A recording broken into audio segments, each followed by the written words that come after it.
ધારી તાલુકાના કેનાલપરા વિસ્તારમાં થોડાક સમય પહેલા ખેડૂતોને વીજળી શોર્ટ લાગતા ખેડૂત દેવસનભાઈને અકસ્માતે અવસાન થતા પીજીવીસીએલ અધિકારીએ 5 લાખની સહાય આપવામાં આવી હતી, જેમાં ધારાસભ્ય જેવીભાઈ કાકડિયા, તાલુકા પંચાયતના ચેરમેન બાબભાઈ વાળા, બીજુભાઈ વાળા, પીજીવીસીએલના અધિકારી એસટી ગરાસિયા સહિતના આગેવાનો કાર્યક્રમમાં ઉપસ્થિત રહ્યા હતા અને પરિવારને સહાય આપતા આભાર ગ્રામજનો દ્વારા વ્યક્ત કરવામાં આવ્યો.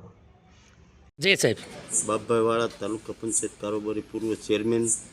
મારા મત વિસ્તાર કેનાલપરામાં એક ખેડૂતનું 1.5 મહિના પહેલાં અકસ્માત થયું હતું. ત્યારે ટૂંકા સમયમાં એમને 1 લાખ રૂપિયા આપ્યા હતા અને આજની તારીખમાં 4 લાખ રૂપિયા આપ્યા. ધારાસભ્ય શ્રી જેવીભાઈ કાકડિયા સાથે હતા, અમારા પીજીવીસીએલના સાહેબ સાથે હતા અને ખેડૂતને ઘરે જઈને 4 લાખ રૂપિયાનો ચેક આજે વિતરણ કર્યો છે. અને અકસ્માત થયો તો અમારે પીજીવીસીએલ લાઈન ઉપર એમને, બરાબર, એ બદલ પીજીવીસીએલનો અને બધાને ખૂબ ખૂબ આભાર.